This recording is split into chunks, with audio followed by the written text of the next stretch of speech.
Hello friends, welcome back to my channel. तो पहले हमने पढ़ा था कॉस्ट अकाउंटिंग के बारे में। उसमें हमें पढ़ा था मीनिंग, ऑब्जेक्टिव्स। ठीक है, तो उसके आगे बढ़ते हैं। आगे हम करेंगे उसकी क्लासिफिकेशन। तो फर्स्ट ऑफ ऑल हम कॉस्ट को क्लासीफाई करेंगे अकॉर्डिंग टू नेचर। नेचर के अकॉर्डिंग हम उसके 2 पार्ट्स में डिवाइड करेंगे, direct cost and indirect cost. Direct cost कौन सी होती है? जो हम डायरेक्टली आइडेंटिफाई कर सकते हैं। ठीक है, हमने इतने प्रोडक्ट्स बनाए, जैसे कि हम एग्जांपल लेते हैं, कितने प्रोडक्ट्स बनाए, उसमें कितना रॉ मटेरियल लगा, कितनी लेबर लगी, वो हमारी होगी डायरेक्ट कॉस्ट। ठीक है, और इनडायरेक्ट कॉस्ट जो हम आइडेंटिफाइबल डायरेक्टली नहीं कर सकते, जैसे कि रेंट हो गया, इलेक्ट्रिसिटी होगी। ठीक है, प्रोडक्ट हम चाहे ज़्यादा बनाएं या कम प्रोड्यूस करें, रेंट तो पूरी बिल्डिंग का सेम देना पड़ेगा, वो होगी indirect cost. So example direct cost की होगी लेबर, रॉ मटेरियल, और इनडायरेक्ट कौन सी होगी? Rent, electricity. ठीक है, देन है according to function. According to function हम कॉस्ट को 4 पार्ट्स में डिवाइड करते हैं। फर्स्ट है प्रोडक्शन कॉस्ट। प्रोडक्शन कॉस्ट में क्या है? प्रोडक्शन के रिलेटेड जितने भी खर्चे हैं वो सारे हमारे प्रोडक्शन कॉस्ट में आएंगे।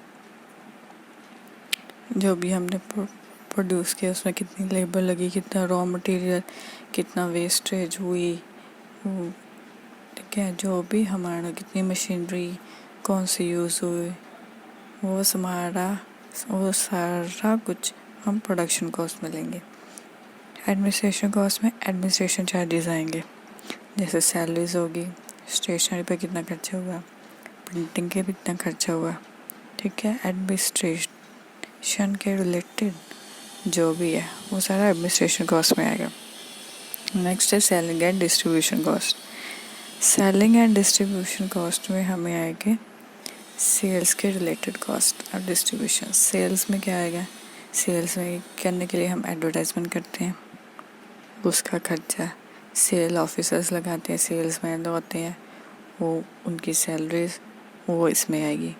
डिस्ट्रीब्यूशन कॉस्ट में आ जाएगा ट्रांसपोर्ट का खर्चा, व्हीकल्स का खर्चा, ठीक है, डिलीवरी करने का खर्चा, वो सब आ जाएगा डिस्ट्रीब्यूशन कॉस्ट में। Next research and development cost. तो रिसर्च एंड डेवलपमेंट कॉस्ट में आएगा, हम अपने बिजनेस को आगे बढ़ाना चाहते हैं।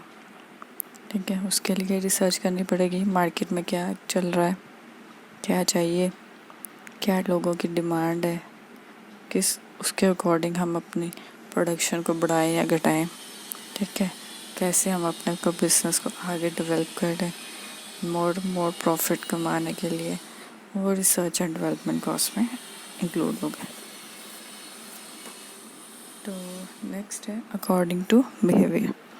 अकॉर्डिंग टू बिहेवियर हम इसे डिवाइड करेंगे fixed, variable and semi variable.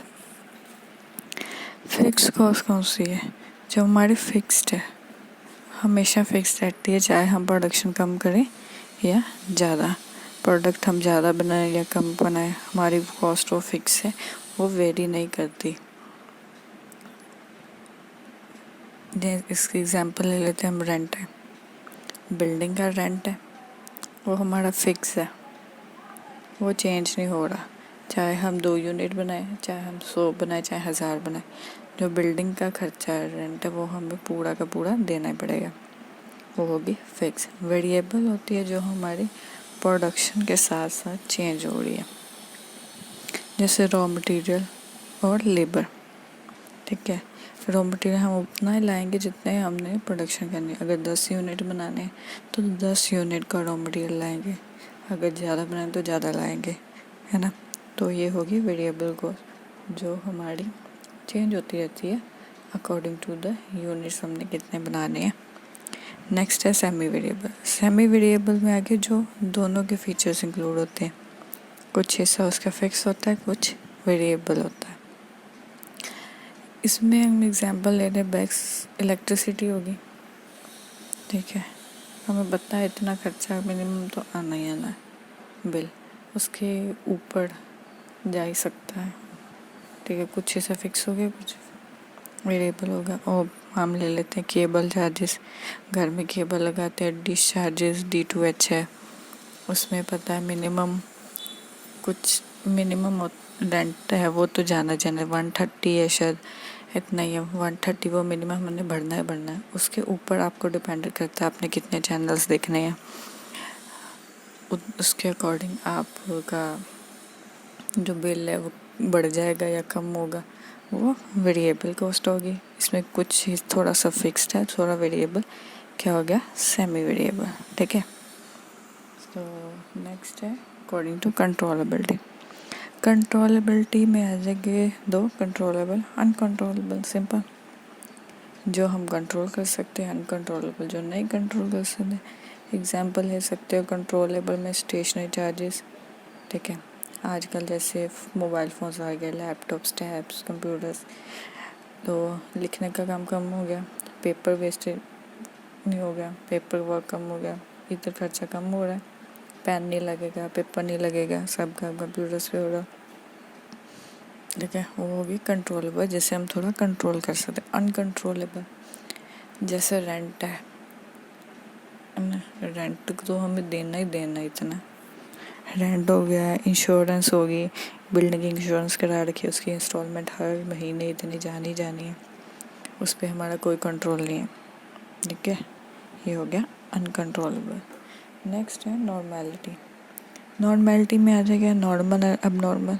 Normal हम जो डे टू डे खर्चे हैं, ठीक है, रोज के, वो होंगे हमारे normal expenses, sorry normal cost.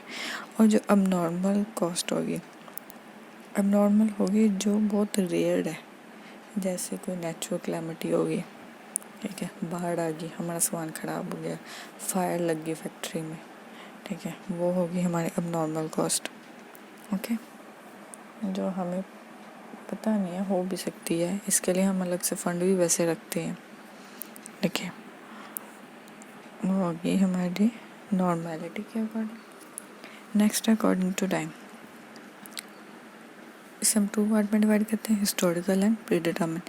Historical cost कौन सी है, जो हमने पीछे खर्चे जितने भी किए, ठीक है, उन सब का रिकॉर्ड जो हमने आज कर रहे हैं, वो हिस्टोरिकल। जो हो चुका है, जो खर्चे हमारे हो चुके हैं, उसे बोलेंगे historical cost. Pre determine cost, pre determine cost है हम पहले से सोच रखा है इतना खर्चा हमारा होगा, ठीक है, इस पार्ट इसको लगाने, मशीनरी को लगाने में हमें इतना खर्चा होगा, ये करेंगे तो हमारा इतना खर्चा होगा, वो करेंगे तो हमारा इतना खर्चा होगा, वो हमारी होगी pre determine cost. Historical cost जो हमारा हो चुके हैं, प्री डिटर्मिन मतलब जो होने वाले हैं उसका पहले से अंदाज़ा लगाना, वो प्री डिटर्मिन कॉस्ट। नेक्स्ट है अकॉर्डिंग टू डिसीजन मेकिंग। तो फर्स्ट है मार्जिनल कॉस्ट। मार्जिनल कॉस्ट क्या है, टोटल कॉस्ट में अगर कोई चेंज आती है, क्यों, आपने जो बनाया है, प्रोडक्ट्स की आउटपुट आ रही है, उसके बढ़ने या कम करने से, प्रोडक्शन के कम होने से या बढ़ने से टोटल कॉस्ट में अगर कोई चेंज आ रही है, तो वो चेंज को हम कहेंगे मार्जिनल कॉस्ट। एग्जांपल ले लेते हैं, हमने प्रोडक्शन अपनी बढ़ानी है, प्रोडक्शन बनाने के लिए हमें एक और नई मशीनरी चाहिए, नई मशीनरी लाएंगे, उसकी इंस्टॉलेशन करेंगे, वो सब चार्जेस क्या हो गए, मार्जिनल कॉस्ट। क्योंकि ये मार्जिनल कॉस्ट भी प्रोडक्शन का एक हिस्सा, प्रोडक्शन कॉस्ट में आएगा ना, पूरी टोटल कॉस्ट बढ़ गई, ठीक है। तो जो हमारा खर्चा मशीनरी पर लगा, उसको हम मार्जिनल कॉस्ट बोलेंगे। ये इतने खर्चा हमारा बढ़ा मशीनरी के कारण, ठीक है। नेक्स्ट है रिप्लेसमेंट कॉस्ट। रिप्लेसमेंट कॉस्ट क्या है कि हम अपनी पुरानी कोई चीज़, कोई मटेरियल, कोई फिक्स एसेट, ठीक है, रिप्लेस करना है, नया लाना है, पुरानी होगी चीज़, वो नए लाने में जितना भी खर्चा आएगा उसे हम रिप्लेसमेंट कॉस्ट करें। कोई पुरानी चीज़ को रिप्लेस करने में जो भी खर्चा आया रिप्लेसमेंट कॉस्ट होगी। नेक्स्ट है अपॉर्चुनिटी कॉस्ट। अपॉर्चुनिटी कॉस्ट क्या है कि हमें कोई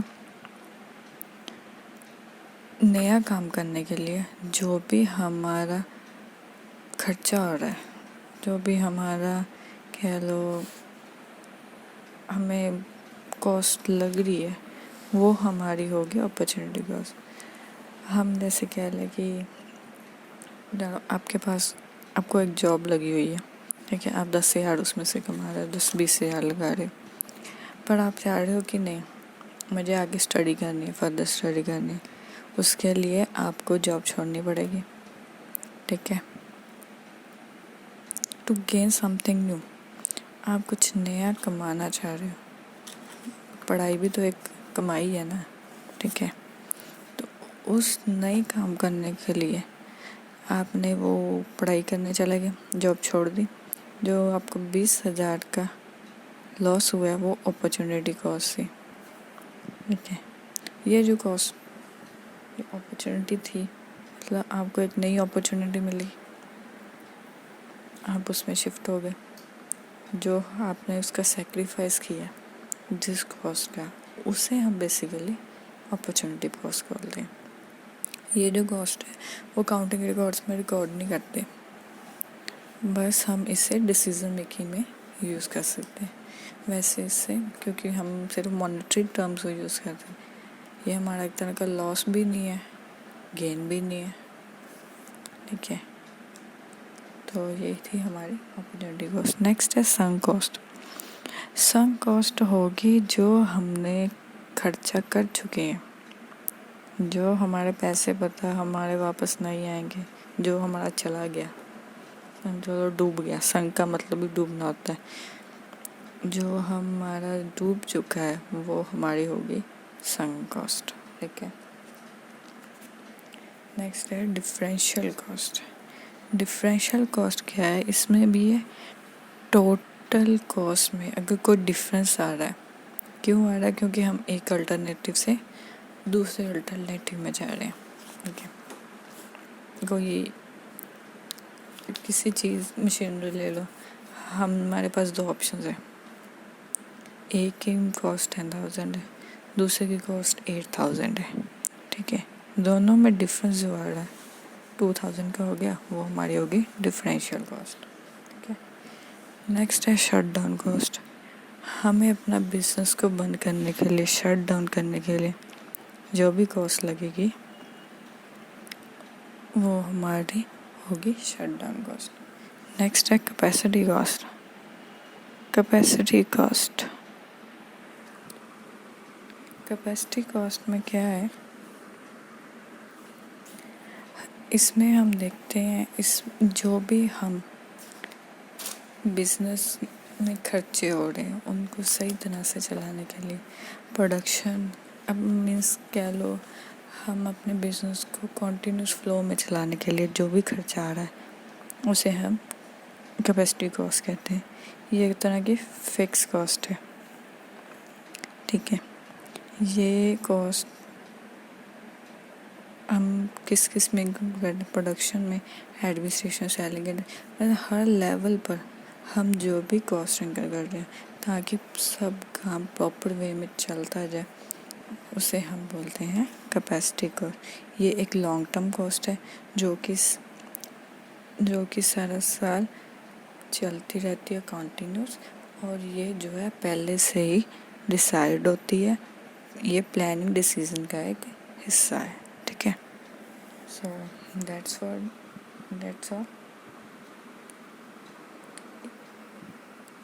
तो अगर आपको वीडियो पसंद आई हो तो लाइक शेयर ज़रूर करिएगा, और कोई भी क्वेश्चन हो, कोई क्वेरी इस टॉपिक के रिलेटेड या फिर कोई और टॉपिक कॉमर्स के रिलेटेड, तो कमेंट में ज़रूर करिएगा, बताइएगा। तो थैंक यू फॉर वॉचिंग।